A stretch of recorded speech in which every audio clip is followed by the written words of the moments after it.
오늘 말씀은 여호수아 2장 15절에서 21절에 있는 말씀입니다.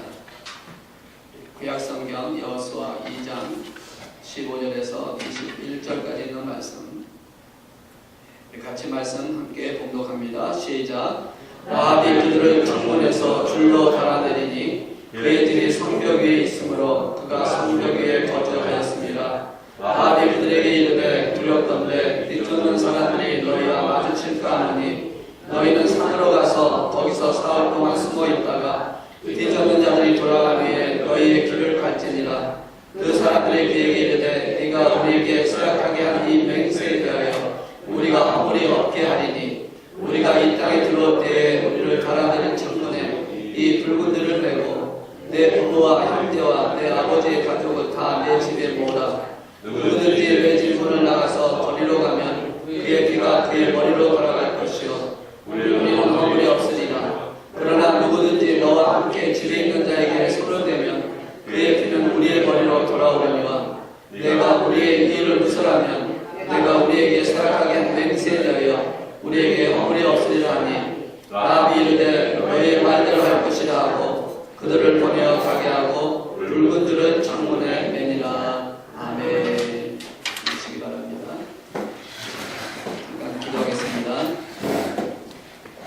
말씀이시며 모든 것의 주관자이신 하나님 아버지, 주님 또 이렇게 거룩한 죄를 저들에게 허락해 주셔서 주의 전에 모이게 하셨고 부족한 종이지만 주의 말씀을 들고 단에 섰사오니 이 말씀을 증거할 때에 성령님께서 운행하여 주시옵소서. 그래서 전하는 자나 듣는 자가 성령의 역사심에 따라 도전이 되게 하시고 은혜가 되게 하시며 하나가 되는 역사를 통해서 주께서 명령하신 일을 잘 감당할 수 있도록 축복하여 주시고 저들의 살아가는 동안에 합력할 선을 이루시는 하나님의 은혜가 더하게 하여 주옵소서. 이 종은 십자가 뒤에 가려주시고 오늘도 말씀을 증거할 때에 이 말씀 속에서 부활하셨고 다시 오실 주님을 보게 하시며 우리의 죄를 대속하시기 위해서 십자가에 죽으신 그 주님을 만날 수 있게 하여 주시옵소서. 오직 주님만이 나타나게 하시고 하나님께만 영광 되도록 이 모든 것을 주장하여 주시옵소서. 우리 주 예수 그리스도의 이름으로 기도드리옵나이다. 아멘. 할렐루야. 옆에 분에게 한번 그렇게 인사합시다. 주의 이름으로 축복하고 사랑합니다. 주의 이름으로 축복하고 사랑합니다. 사랑을 받아야 사랑을 줄 줄 안다고 얘기를 하죠. 사랑을 받을 줄 모르면 줄 수도 없다. 또 하나님의 사랑을 가닿기에 우리가 하나님의 사랑을 갖고 사랑을 나눠야 할 줄로 믿습니다. 아멘. 그러니까 그러한 마음이 되기를 원합니다. 십자가의 위로 향한 믿음과 옆으로 향한 사랑이 하나가 될 때 온전한 십자가가 되어진다고 말씀을 하고 있죠. 위로 향한 십자가의 사랑이 없다면 그것은 온전하지 못하다라는 것입니다. 오늘 우리 마한교회가 그렇게 되기를 축복합니다. 온전한 십자가 안에 세워지기를 원합니다. 오늘도 말씀을 통해서 또한 십자가의 사건을 만나고 또 십자가이신 예수님을 체험하는 시간 되기를 원합니다. 이것은 가장 기본적인 것이기 때문에 우리 삶 속에서 잊어버리지 말아야 할 사건들, 믿음 안에서 능력 행하고 그 다음에 성령의 역사심에 따라 모든 일을 감당한다 할지라도 가장 기본인 예수 그리스도를 만나지 못한 채, 예수 안에 세워지지 못한 채 만약에 한다면 그 모든 것은 헛것이 될 수밖에 없다라는 것이죠. 형식은 있고 외모는 있다 할지라도 중심이 없는 것은 껍데기라는 것이죠. 오늘 우리 중심을 다시 한번 찾아보면서 우리 2019년도에 하나님께 주신 은혜 가운데 축복의 역사를 만들어가는 저 여러분 되시기를 주의 이름으로 축원합니다. 2019년 들으시면서 우리가 부흥성회를 통해서 복의 근원이 되자, 축복의 통로가 되자라는 말씀으로 함께 은혜를 나눴는데 그렇게 되기 위해서는 무엇보다 우리 모두가 형통하는 삶을 살아야 한다는 것입니다. 내가 형통해야, 내가 풍성해야 복의 근원이 되든 그 복을 나눠줄 수 있는 어떤 도구가 되지 않겠습니까? 근데 내가 형통하지 못하다면 그거를 감당할 수가 없다는 것이죠. 그래서 형통하게 되기를 주의 이름으로 축복합니다. 여러분의 삶이 풍성하기를 주의 이름으로 축복합니다. 아멘. 예. 그래서 여호수아에 있는 말씀을 지금 나누고 있는 것이에요. 특별히 우리가 영적인 가나안 땅, 육적인 가나안 땅을 점령하기 위해서 이제 2019년에 주신 그 사명을 감당하기 위해서 달려가기 위해서는 이제 무엇보다도 우리에게 주님이 주시는 형통함이 있어야 한다는 것이죠. 여호수아가 이스라엘 백성과 함께 가나안 땅에 점령하러 들어가는 순간에 그들의 모습이 형통한 모습이었던 것을 성경은 말씀을 하고 있어요. 부족한 모습이 아니라는 것입니다. 왜 부족하지 않냐면 그 대열 안에, 그 이스라엘 백성들 그 안에 여호수아 그 마음속에 누가 계셨습니까? 하나님이 계셨다는 것이죠. 하나님의 인도하심을 통해서 이끌어 가셨기 때문에 비록 외적인 부분은 형통하지 않은 것처럼 보일지 모르지만, 부족한 것처럼 보일지 모르지만 그들 마음에는 뜨거움과 풍성함과 형통함이 있었기 때문에, 그래서 담대하게 가나안 땅을 점령할 수 있는 길을 만들어 주셨다는 것이죠. 그 형통함을 얻기 위해서는 여호수아 1장에 있는 말씀을 종합해 보니까 크게 5가지로 이렇게 말씀을 하고 있습니다. 이렇게 되어질 때에 형통함이 되어진다. 이렇게 되어질 때 강하고 담대할 수 있다. 승리할 수 있다라고 말씀하는데, 첫째는 뭐냐면 하나님의 약속을 꼭 붙잡으라는 것입니다. 내가 너와 함께하고 있으니, 내가 너와 함께하리니 너는 두려워하지 말라. 내가 너의 손을 붙잡아줄 것이니 두려워하지 말라. 이 가나안 땅은 네게 주어졌다라고 하는 그 하나님의 말씀을 붙들고 주님께서 분명히 하나님께서 약속하신 게 내가 너와 함께할 것이다. 그러므로 우리가 형통한 약속을 했다면 하나님의 약속을 붙잡으라는 것입니다. 그렇게 약속하신 하나님의 약속을 붙잡을 때 우리 만왕께 주신 약속, 여러분 개인에게 주어진 약속, 여러분 가정에 주어진 하나님 그 약속을 붙들고 갈 때에 형통케 되는 역사가 일어날 줄로 믿습니다. 두 번째는 강하고 담대하라는 것이죠. 약속을 붙들었다면, 하나님의 약속을 믿는다면 두려워하지 말라는 겁니다. 강하라는 것이죠. 담대하라는 것이죠. 비록 우리 앞에 가는 길이 어떻게 나타날지는 모르지만, 어떤 상황으로 우리의 삶 속에 다가올지는 모르지만, 분명히 하나님의 약속을 믿고 있는 그 믿음으로 있다면 강하고 담대하라는 것이죠. 그렇게 될 때 형통하게 되는 역사를 만들어 주시겠다. 세 번째로 우리가 종합해보면 이렇게 말씀합니다. 말씀이 그거예요. 좌로나 우로나 치우치지 말라는 것입니다. 하나님 주신 약속을 붙들고 그 약속대로 달려갈 때 사람들에 의해서, 환경에 의해서 우리가 유혹을 당할 수도 있고, 또 어떤 그런 마음속에 그런 마음이 생길 수가 있다는 것이죠. 정말일까? 이것이 정말 맞는 일일까? 내가 옳은 일일까? 하는 그런 생각이 들어서 힘들어하시는 경우가 있을 텐데, 그렇게 하실 때도 하나님의 말씀을 붙들고 좌로나 우로나 치우치지 말라는 것입니다. 갈팡질팡하지 말라는 것입니다. 목적을 향해서, 사명을 향해서 달려가는 그 길에 좌우로나 우로나 치우치지 말고 오직 표대를 향해서 달려갔던 사도 바울처럼 우리가 그렇게 되어진다면 형통케 되는 역사를 만들어 주시겠다. 네 번째로 1장에 있는 말씀을 통해서 보시면 말씀을 사랑하고 순종하라는 것이죠. 그 말씀을 끝까지 붙들고 가라는 겁니다. 약속하신 그 말씀대로 이루시는 하나님을 붙들고 그 말씀대로 순종을 하라는 것입니다. 그 길이 비록 좁은 길이라 할지라도, 좁은 문이라 할지라도 그 길에 순종할 때에 하나님 형통케 하는 역사를 만들어 주신다는 것이죠. 오늘 저희 여러분은, 우리 마한교회는 좁은 길로 가기를 원합니다. 좁은 문으로 가기를 원합니다. 말씀에 순종하러 가는 길이 좁은 문이기 때문에 그렇습니다. 세상에 가는 길, 넓은 길이 얼마나 많습니까? 그것은 자기 생각, 자기 방법, 세상적인 방법, 일본적인 방법으로 가는 길은 넓습니다. 그러나 하나님의 말씀에 의거해서 가는, 그 말씀대로 순종하여 가는 길은 좁은 길이고 좁은 문이라는 것이죠. 오늘 저와 여러분은, 우리 만왕께 성도님들은 그 좁은 문으로 가서 말씀에 순종하는 삶을 살아간다면 하나님 분명히 형통케 하는 역사를 만들어 주실 줄로 믿습니다. 마지막으로 5번째는 이렇게 볼 수가 있습니다. 늘 하나님 안에서 하나님과 동행하라는 것이죠. 주님과 동행하는 것은 하나님이 나를 동행하시기를 원하시는데 내가 동행하지 못하면 안 된다는 것입니다. 내가 하나님의 말씀 안에서 순종하고 하나님과 동행해서 늘 무엇입니까? 깨어있어야 되고 늘 하나님을 바라보는 마음이 되어야 한다는 것이에요. 오늘도 그런 마음을 갖고 이곳에 온 줄로 믿습니다. 그런 마음을 갖고 오늘 하나님 주시는 말씀을 사모하면서 내가 하나님 말씀 안에서 어떻게 세워질까? 어떻게 하면 내가 하나님 안에서 형통하게 되는 역사가 일어날까? 오늘도 말씀을 사모하는 마음으로 이곳에 온 줄로 믿습니다. 그 말씀을 주실 때 아멘으로 하답하면 분명히 하나님께서는 그 아멘을 하답하는 그 믿음대로 이루시는 역사를 부어줄 줄로 믿습니다. 아멘. 자, 오늘 계신 여호수아 2장 15절에서 21절에 있는 말씀을 나누려고 하는데 1절에서 2장 전체를 통해서 나누려고 하는 것입니다. 여호수아 2장에 나와 있는 한 여인이 나옵니다. 이 여인은 어떤 여인이었을까? 그리고 이 여인은 오늘 우리에게 무엇을 보여주려고 하시는 것일까? 이 여인을 통해서 하나님 우리에게 무엇을 말씀하려고 하시는 것일까? 하는 것을 우리가 한번 찾아보기를 원합니다. 우리 말에 이런 말이 있죠. 팔자를 고쳤다. 옛날 분들 잘 알아들으시죠?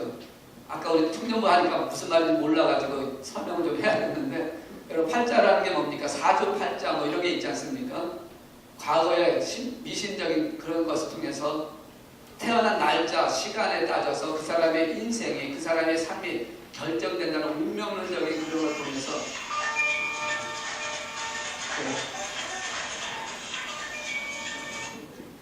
그런 운명론적인 그런 상황 속에서 그것을 보지 않습니까? 그래서 1월 1일쯤 되면 신년 때 그것을 많이들 보지 않습니까? 사주, 신년 운수 뭐 그러면서 그걸 많이 보지 않습니까? 그래서 힘들고 어려지면 어쩔 수 없는 팔자야 라고 그렇게 얘기하면서 낙담하고 그게 끌려가는 사람이 있는가 하면 또 그런 데서 잘 풀려가지고 새롭게 되면 아, 저 사람 팔자 고쳤네 뭐 이렇게 얘기까지도 한다는 것을 보게 되지 않습니까? 그러니까 어떻게 보면 이 사주팔자는 잘못됐다라는 거짓된 것이라는 게 나오는 게 뭐냐면 팔자 태어날 때 좀 꺼주세요. 이거 양육교나 어떻게 쓰는 거야? 남의 꼴.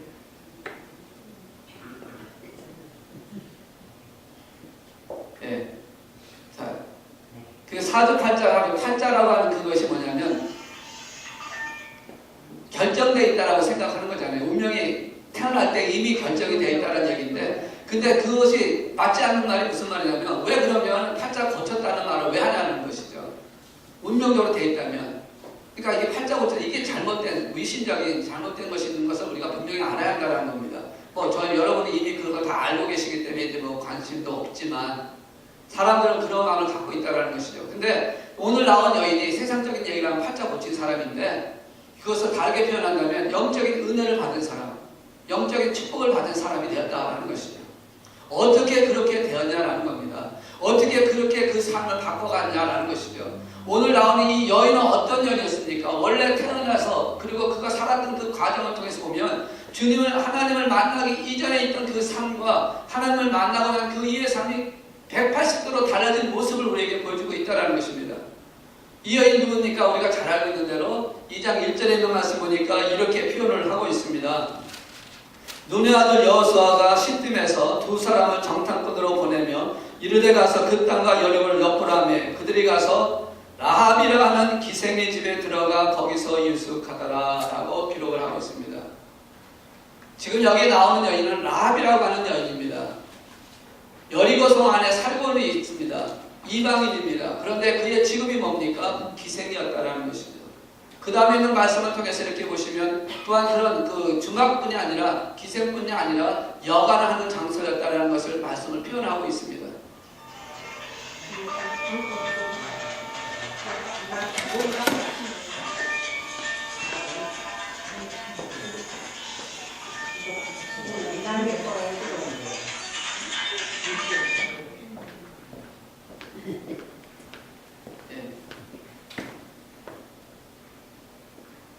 그러니까 이 기생이라고 라합이 그 직업이 기생이고 또한 그런 그 중학집 또 여관 같은 그런 것을 하고 있는 사람이라는 것이죠. 그 당시에 여성이 할 수 있었던 그런 상황을 보면 그렇게 큰 일이 많지 않습니다. 지금처럼 여성이 이제 인권이 인정이 되고 많은 일을 할 수 있는 그런 상황이 됐다면 참 좋은데 그렇지 않았던 그 시대이기 때문에 할 수 있는 게 별로 없었어요. 왜냐하면 거기에 하지도 않았던 사람이었고 뭐 아무래도 직업이 기생이다 보니까 아무래도 그렇게 할 수 없는 상황이었고 비천한 상황 속에 있었던 여인이었기 때문에 그가 할 수 있었던 유일한 것은 바로 이런 것이 되지 않았을까. 그런 상황에 있었던 여인임에도 불구하고 그가 하나님을 만나고 난 후에 그의 삶의 역사가 완전히 180도로 바뀌는 역사를 우리에게 보여주고 있다는 것이죠. 어떻게 그렇게 비천한 여인이 하나님의 은혜 안에서 하나님을 만나고 난 후에 그렇게 180도로 달라진 은혜 속에서 축복 속에서 형통의 삶을 살 수 있었을까? 어떤 형통을 받았기에 그렇게 얘기를 했을까? 마태복음 1장 5절에 보시면은 그 여인에 대한 기생 라합에 대한 여인을 기록을 하고 있습니다. 어떠한 축복을 받았는지 어떠한 형통의 역사를 받았는지 마태복음 1장 5절에 있는 말씀을 통해서 보시면 이렇게 기록을 하고 있습니다. 여러분 한번 찾아보실래요? 마태복음 1장 5절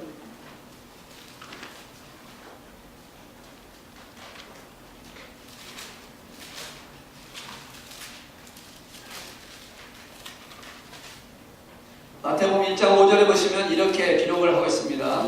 살몬은 라합에게서 룻에게서 보아스를 낳고, 보아스는 룻에게서 오벳을 낳고, 오벳은 이새를 낳고, 그리고 6절에 보시면 이새는 다윗을 낳고 이렇게 쭉 나오죠. 지금 이 마태복음 1장에 나와 있는 이 인물, 1장에 있는 말씀은 뭘 말씀하고 있습니까? 여러분 잘 알고 있죠? 예수 그리스도의 계보입니다. 우리 주님이 태어나셨던 그것이 역사적으로 하나님의 말씀 안에서, 하나님의 은혜 안에서 태어나게 하신 그 과정을 족보라고 할 수가 있는 것이죠. 근데 그 족보 속에 지금 5절에 있는 말씀 보니까 기생이었던, 여리고성에 있었던 기생이었던 그 라합이 지금 기록이 되어 있다라는 것이에요. 예수 그리스도를 이렇게 하는 그 믿음의 사람들, 그리고 그 족속, 그 조상들을 기록하고 있는 그 부분에 이 라합이라고 하는 여인이 포함이 되어 있다는 것이 얼마나 큰 은혜라는 것이죠. 예수 그리스도를 하시는 그 계보 속에 지금 라합이, 그것도 기생이었던, 천하의 천하였던 그 여인이었던, 유대인도 아닌 이방인이었던 그 기생이었던 라합이 지금 예수 그리스도의 그 계보 속에 들어가 있는 이름 있는 자로 이름이 기록이 되어 있다는 것은 얼마나 큰 은혜고 얼마나 큰 형통이고 축복을 받았냐라는 것입니다. 근데 그렇게 되어진 이유가 어디에 있냐라는 것이죠. 그렇게 하나님의 은혜 안에서 형통의 역사를 받을 수 있는 그 역사를 만들어왔던 그것이 어디에 있냐라는 것입니다. 바로 오늘 계신 말씀을 통해서 우리에게 주신 것이 바로 무엇이냐면 믿음으로 그 일이 이루어졌다는 것입니다. 믿음으로 그 모든 사건을 만들어지게 되었다는 겁니다. 그 믿음을 통해서 하나님의 은혜와 형통을 이루게 되어졌다라고 말씀하는 것입니다. 그런데 그 믿음은 어디서 일어난 것입니까? 그 믿음은 어떻게 일어난 것입니까? 바로 두 명의 정탐꾼을 통해서, 그리고 그가 하고 있었던 그 여관을 통해서, 그 주막을 통해서 많은 사람들의 얘기를 들음으로 말미암아 믿음이 생겼고, 그 믿음이 생김으로 말미암아 두 사람의 정탐꾼을 만나게 되는 역사를 통해서 그가 그런 형통의 역사를 만드는 은혜의 강에 들어가는 그런 일을 체험하게 되었다는 것입니다. 오늘 계신 여호수아 2장 1절에 보시면 두 명의 정탐꾼을 지금 그곳에 보내는 사건을 통해서 이제 이 기생 라합과 만나는 장면을 포함하고 있습니다. 이 두 사람이 누군지는 나타나고 있지 않습니다. 이름이 없습니다. 그런데 많은 신학자들이 이 두 사람 중에 한 사람이 마태복음 1장 5절에 나와 있는 살몬이라는 사람과 아마도 같을 것이다 라고 표현을 하고 있습니다. 그래서 그가 그런 가운데서 만났던 그 사람을 통해서 결혼을 하게 되고, 그래서 그 라합을 통해서 그런 그 아보스가 태어나는 역사를 만들어 갔다라고 보고 있습니다. 출애굽기에 가서 보시면 그와 비슷한 내용이 나옵니다. 이 살몬은 누구냐면 아론의 후손입니다. 제사장 아론의 후손입니다. 그러니까 지금 이 두 명의 정탐꾼을 보낼 때, 여호수아가 두 명의 정탐꾼을 보낼 때 아무나 보내지 않고 특별히 정직하고 의롭고 그리고 믿을 만한 사람들은 정탐꾼을 보냈을 것이라는 겁니다. 왜냐하면 그가 그런 경험을 했잖아요. 모세에 의해서 처음에 가나안 땅을 정탐하러 갔을 때 12명의 정탐꾼이 그곳을 들어갔었습니다. 그런데 10명의 정탐꾼은 부정적인 얘기를 하면서 백성들을 흔들어 놓고 모세를 죽일 듯한 그런 분위기로 만들었던 것이 10명의 부정한 그런 정탐꾼 때문에 일어났던 사건이거든요. 그러니까 그가 그런 것을 알기 때문에 다시 정탐꾼을 보낼 때 분명히 두 명의 정탐꾼을 보낼 때는 그런 부정적인 생각을 하지 않는 믿음이 있는 사람을 보냈을 것이고, 그런 사람을 보냈다는 얘기는 바로 아론의 손자들, 아론에게 있었던 그 제사장에 그 있는 그들을 통해서 보냈을 것이라는 것을 본다면, 살몬이 바로 그 아론의 손자였기 때문에 그를 분명히 보냈을 것이고, 그를 보냄으로 앞이 기생 라합과 만남을 통해서 약속했던 그 모든 것을 통해서 아마도 결혼하지 않았겠느냐라고 추측을 한다는 것이죠. 어찌됐든 간에 중요한 것은, 믿음이라고 하는 것은 지금이나 과거나 앞으로 미래나 항상 하나님의 말씀 원리대로 이루어지는 사건이라는 것입니다. 믿음은 무엇입니까? 들음에서 나는 것입니다. 그게 성경의 진리입니다. 믿음은 들음에서 나는데 그 들음은 무엇입니까? 하나님의 말씀이라고 하고 있습니다. 그러니까 하나님의 말씀을 들었을 때 믿음이 생기고, 그 믿음을 통해서 형통하는 역사, 회롭게 되는 역사가 일어난다는 것이죠. 그거는 과거나 지금이나 미래나 다 똑같다는 것입니다. 그래서 들을 때는 듣는 자, 전하는 자가 없이는 들을 수가 없다고 하는 것처럼 누군가가 전해야 하는 것이고, 그 전하는 것을 듣는 자가 있을 때 그 만남을 통해서 믿음의 역사가 일어나는 것처럼 두 명의 정탐꾼이 지금 기생 라합 집에 들어가서 그 그곳에서 두 사람이 만나게 되는 사건을 통해서 믿음의 역사가 시작이 되었고, 물론 그 이전에 말씀을 들었던 사건을 기록을 하고 있습니다. 10절과 11절에 있는 말씀 보시면 그렇게 말씀을 하고 있지 않습니까? 이는 너희가 애굽에서 나올 때에 여호와께서 너희 앞에서 홍해물을 마르게 하신 일과 너희가 요단 저쪽에 있는 아모리 사람의 두 왕 시온과 옥에게 행한 일, 곧 그들을 전멸시킨 일을 우리가 들었으니라. 우리가 듣자 곧 마음이 녹았고 너희로 말미암아 사람이 정신을 잃었나니 너희 하나님 여호와는 위로는 하늘에서도 아래로는 땅에서도 하나님이시니라 라는 고백을 하고 있다는 것이죠. 10절에 있는 말씀 보시면 들었다는 겁니다. 너희가 어떻게 했는지 애굽 땅에서 나올 때 홍해를 건너게 하신 사건, 그리고 저 싸워에서 승리했던 그 모든 사건을 다 들었다는 겁니다. 아마도 라합이 하고 있었던 게 주막이다 보니까 많은 사람이 들렸다 가고 그러기 때문에 그 소식을 들었을 것이라는 것이죠. 그리고 그 소식을 들었고 난 후에 있었을 때 두려워하고 떨리는 마음을 갖고 있는 그때에 바로 두 명의 정탐꾼이 그 집에 들어와서 이스라엘의 정탐꾼이라는 것을 나누게 됐고, 그것을 통해서 이제 믿음이 세워져 가는 것을 발견하고 있다는 것이죠. 오늘 우리에게 가장 기본적인 사건입니다. 여러분 이미 다 예수님을 만났고 믿음 안에 살아가고 있고 믿음의 삶을 살면서 하나님 은혜 가운데 살아가고 있습니다. 그러나 정말 우리가 살아가면서 그것을 잊어버리지 않고 있냐라는 것이죠. 너무나 우리가 살아가다 보면, 너무나 우리가 어떤 다른 일을 행하다 보면 그것을 잊어버린 채 그 결과적인 어떤 것을 향해서 달려가다가 정말 우리가 믿음 안에서 예수를 통해서 주셨던 그 믿음의 사건을 잊어버리지 않았는지를 한번 돌아봐야 한다는 것이죠. 기본이 완전히 세워질 때에 그 기본을 통해서 열매가 맺어지는 것입니다. 그것이 되지 않으면 열매가 맺어질 수 없다는 것이죠. 그래서 오늘 우리에게 주시는 말씀이 바로 이 말씀입니다. 그것을 이 기생 라합이 그 믿음을 보여주는 그 표시가 뭐였냐면, 그것을 보여주는 그 것이 뭐냐면 바로 붉은 줄을 메어다는 것이었다는 것입니다.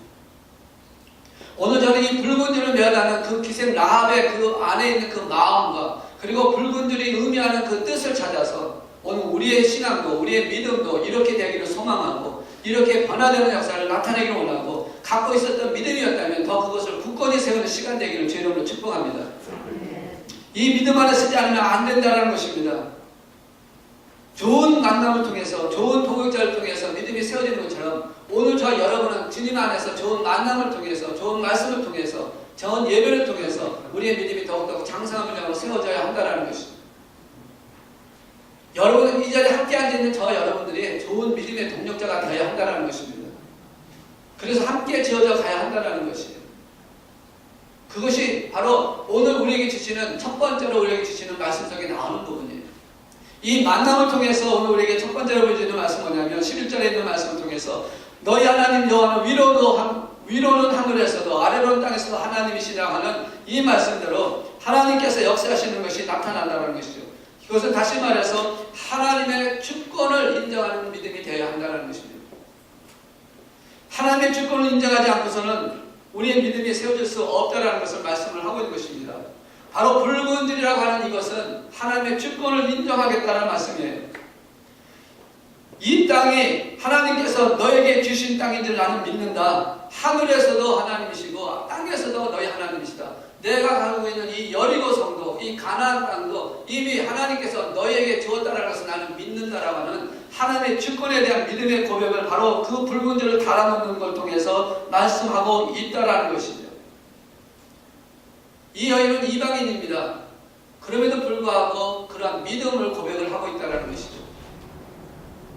너희 하나님 여호와는 위로는 하늘에서도 아래로는 땅에서도 하나님이시니라 하는 이 모든 것들이 바로 하나님의 주권 안에 있다는 것. 다시 말해서 인간의 생사하고 그리고 모든 역사의 흐름이 하나님의 손 안에 있다는 고백이라는 것이죠. 그것을 인정하기 때문에 그런 믿음을 갖고 있기 때문에 그 붉은 줄을 창밖에 메어 달았던 여인이라는 것입니다. 여러분의 삶의 모든 것이 하나님의 주권 안에 있다는 것을 믿으십니까? 여러분의 생과 여러분의 여러분의 삶과 여러분의 삶 속에 있는 모든 것들, 여러분이 갖고 있는 재물도, 여러분이 갖고 있는 시간도, 여러분이 갖고 있는 그 어떤 것이라 할지라도 그 모든 것의 주관자가 그것을 다스리시는 이가 하나님이신 것을 믿으십니까? 그 믿음에 있어야 되는, 그 믿음의 고백을 해야 한다는 것입니다. 바로 그 믿음의 고백에 붉은 줄을 걸었다라는 것입니다. 왜? 나의 성, 내가 살고 있는 이 성을 누가 지키고 누가 무서뜨릴 수 있느냐? 오직 하나님만이 하실 수 있다라는 고백이거든요. 그래서 나는 모든 걸 하나님께 맡기겠다라는 그런 고백이라는 것입니다. 라합의 붉은지는 바로 모든 것이 하나님의 것이라고 하는 신앙의 고백이라고 말씀을 하고 있는 것입니다. 하나님의 것으로 드릴 수 있는 그 신앙의 고백이 바로 있어야 한다는 것이죠.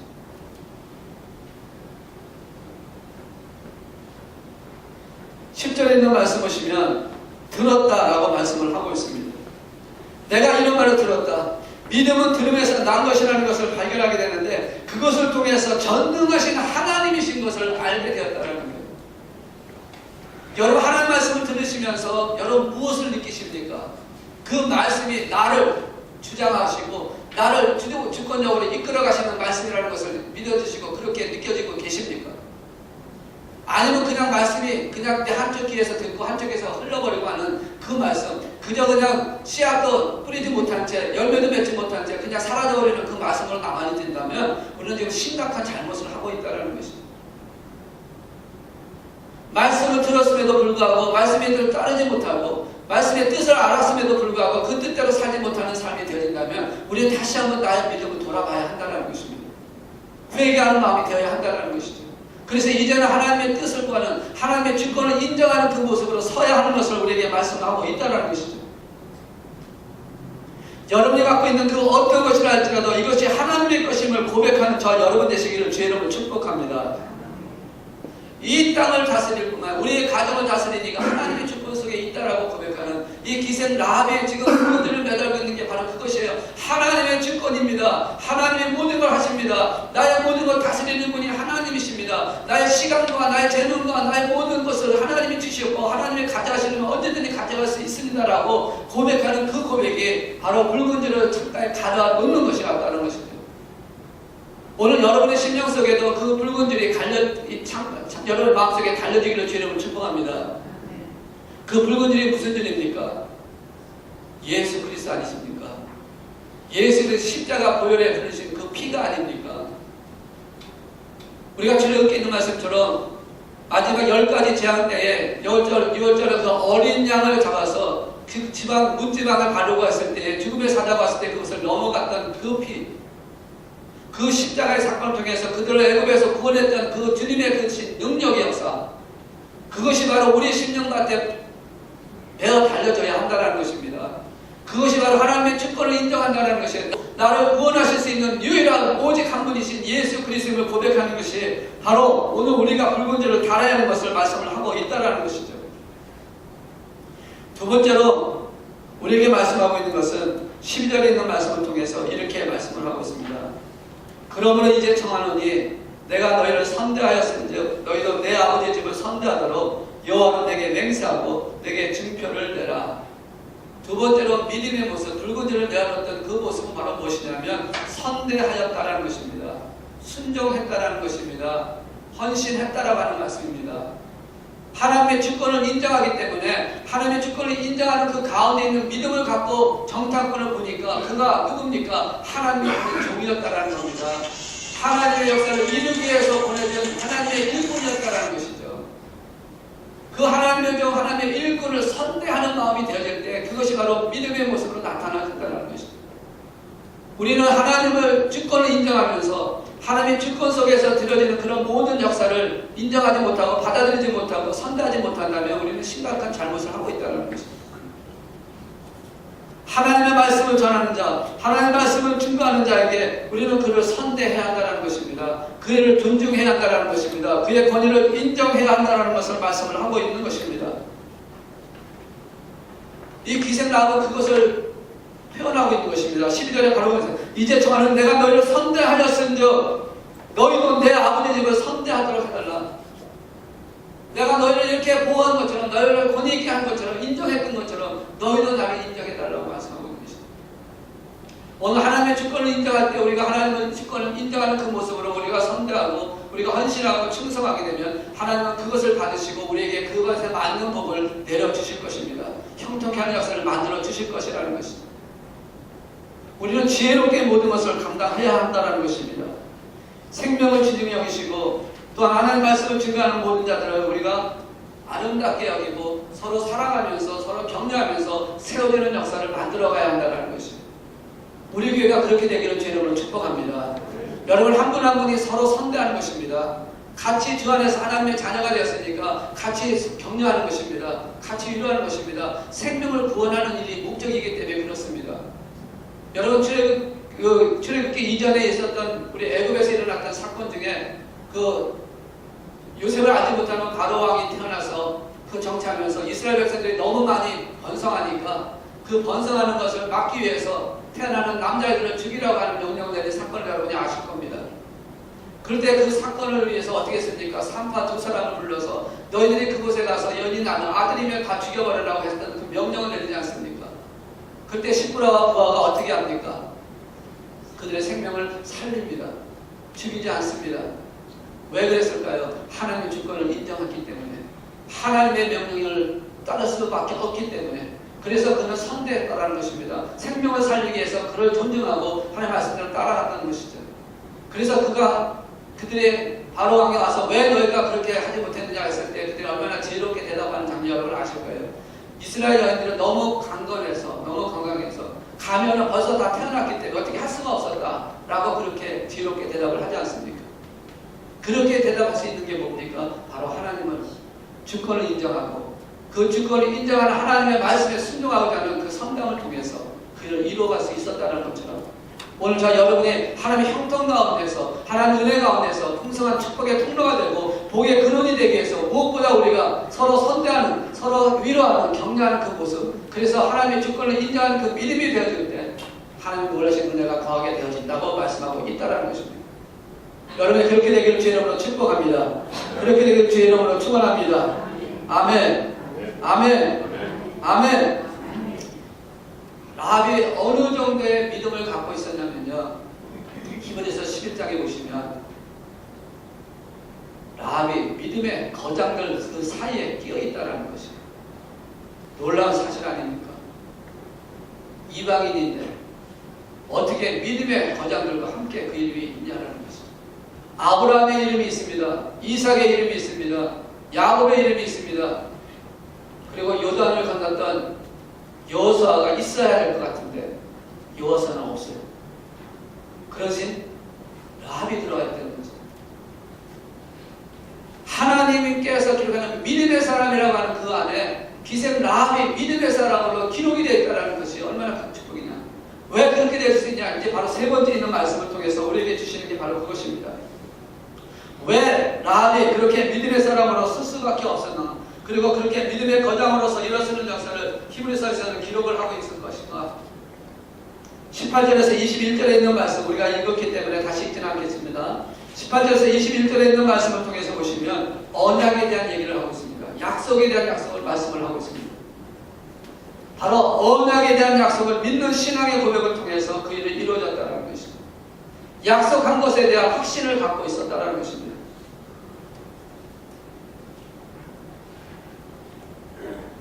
21절에 있는 말씀 보시면 라합이 이르되 너희의 말대로 할 것이라 하고 그들을 보내가게 하고 붉은 줄을 창문에 매니라 라고 말씀합니다. 그대로 하겠다, 약속하겠다, 너희 약속대로 나는 할 것이다 하고 그것을 붉은 줄을 창가에 매었다 라고 기록을 하고 있다는 것입니다.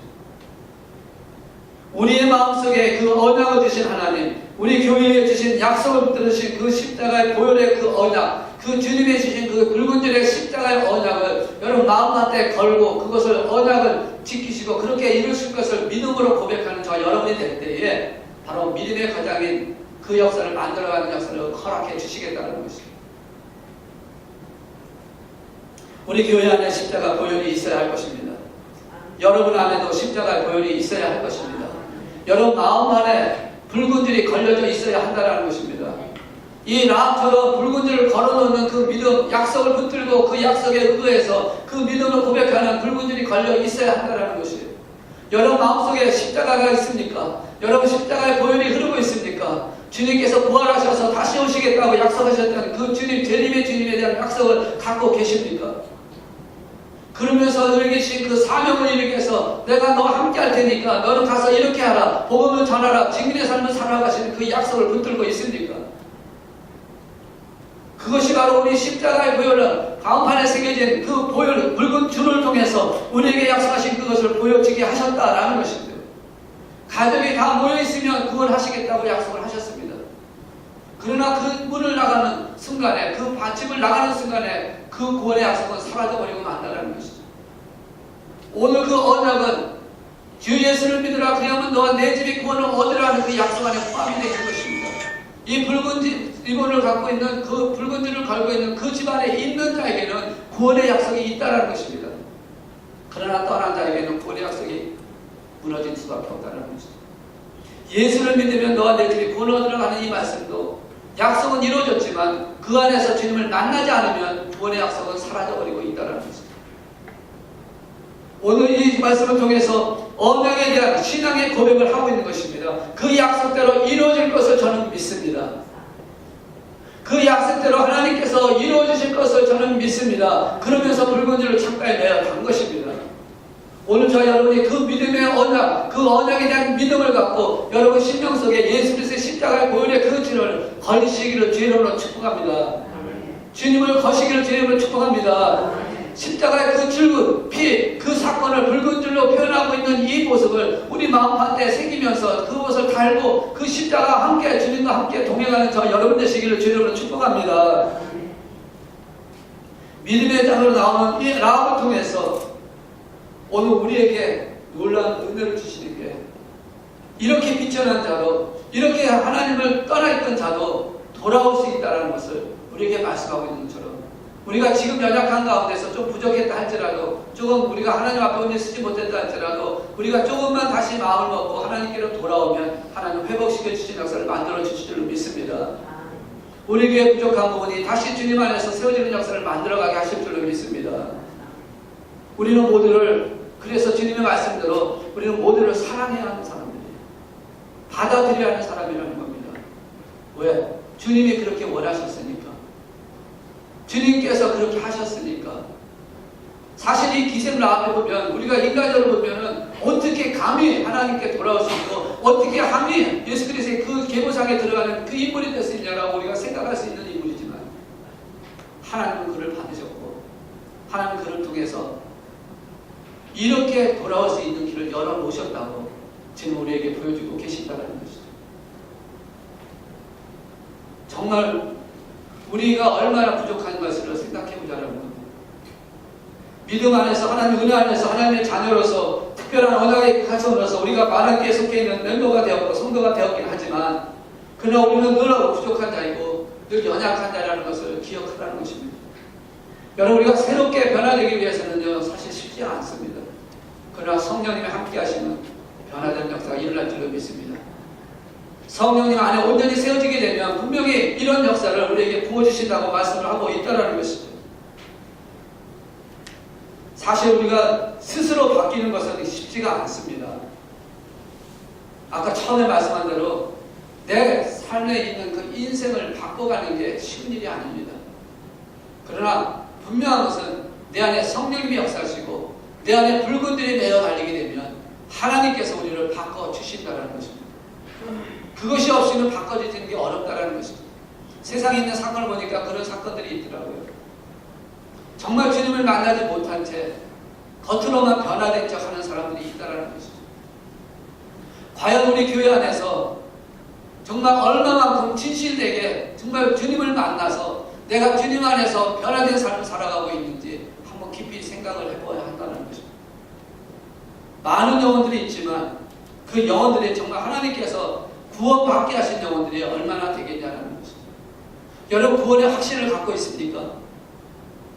다시 한번 질문할게요. 여러분 구원의 확신을 갖고 있습니까? 네. 구원을 받으셨습니까? 제가 어느 목사님의 설교를 듣다 보니까 이런 말을 하더라고요. 구원의 확신과 구원을 받은 것은 다르다. 구원의 확신을 받아도 구원받지 못할 수가 있다는 겁니다. 정말 우리에게 필요한 것은 구원받았다라는 믿음이 필요하다는 겁니다. 구원받았다라는 궁극적인 우리의 삶의 통을 통해서 변화된 모습이 나타나야 한다는 것입니다. 구원의 확신을 가져도요, 그 확신이 하나님 앞에 섰을 때 아닐 수도 있다는 겁니다. 내가 이렇게 했으니까 나는 구원 받았을 거야. 내가 그렇게 아무리 확신을 가졌다 할지라도 주님께서 너는 아니야라고 한다면 아닌 것이거든요. 마음 가운데 걸어놔야 한다는 겁니다. 이 기생 라합처럼 정말 그의 삶 전체를 통해서 그의 생명 모든 것을 맡기고자 하는, 하나님의 주권에 맡기고자 하는 그 붉은 줄을 걸어놓아야 한다는 것이에요. 그래야만 구원을 받게 되고, 그래야만 믿음의 거장 안에 들어가는 역사를 만들어갈 수 있고, 그래야만 형통의 삶을 살아가게 할 수 있고, 그래서 그걸 통해서 하나님 나라가 확장되는 데 사용되는 역사를 만들어 주신다는 것이죠. 오늘 우리 많은 게 그렇게 되기를 주의 이름으로 축복합니다. 저는 여러분들이 그렇게 되기를 정말 주의 이름으로 축복하기를 원합니다. 그래서 여러분이 가는 곳마다 형통하는 열매가 맺어지기를 원해요. 비록 물질적인 어떤 명예적인 어떤 지위적인 그런 것이 없다 할지라도 그 안에 기쁨이 있고 그 안에 감사가 있고 그 안에 행복감이 있다면 그것은 형통한 삶이라는 것이죠. 주님 안에서 형통하는 삶을 살게 하는 것을 우리가 바라보자 하는 것입니다. 우리 만학교 오면 여러분 기뻐해야 되고 감사가 있어야 되고 행복해져야 한다는 것이죠. 그래서 그 안에서 정말 기쁨을 누리고, 그래서 이제 성전을 떠나고 갈 때는 이제 또 한 주간 세상에 사는 동안에 그 기쁨과 감사를 이겨갈 수 있는 힘이 되어져야 한다는 것이죠.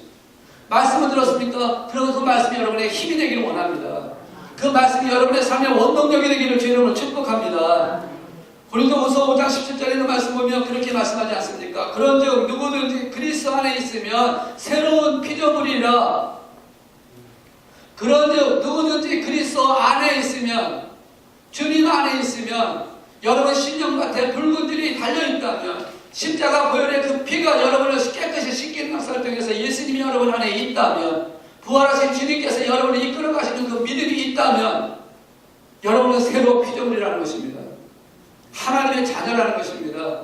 하나님의 명령을 받은 사명자라는 것입니다. 여러분 통해서 그 역사를 만들어가기를 원하고 계신다는 것이죠. 우리는 그리스도 안에, 믿음으로 그리스도 안에 들어와서 새 사람으로 바뀌는 말미암아 기생 라합이 믿음의 거장이 되어지고, 기생 라합이 예수 그리스도의 계보의 조상이 되어지고, 기생 라합이 형통한 삶을 통해서 가족이 구원받는 역사를 만들어 가셨던 그 놀라운 은혜가 오늘 저와 여러분에게도 있어야 한다는 것입니다. 그렇게 되길 주의 이름으로 축복합니다. 그래서 저는 참 예수님이 좋아요. 모든 걸 바꿀 수 있는 그 능력이신 예수님을 참 좋아합니다. 여러분도 예수님 좋아하시죠? 예수님 사랑하시죠? 그 사랑으로 여러분 주님을 따라갑시다. 그 사랑으로 우리 서로 사랑합시다. 그 사랑으로 우리 주님을 섬기고 우리 만왕께서 헌신된 삶을 살아가 봅시다. 그러면 여러분 삶 속에 필요한 모든 걸 하나님께서 형통하는 역사를 만들어 주실 줄로 믿습니다.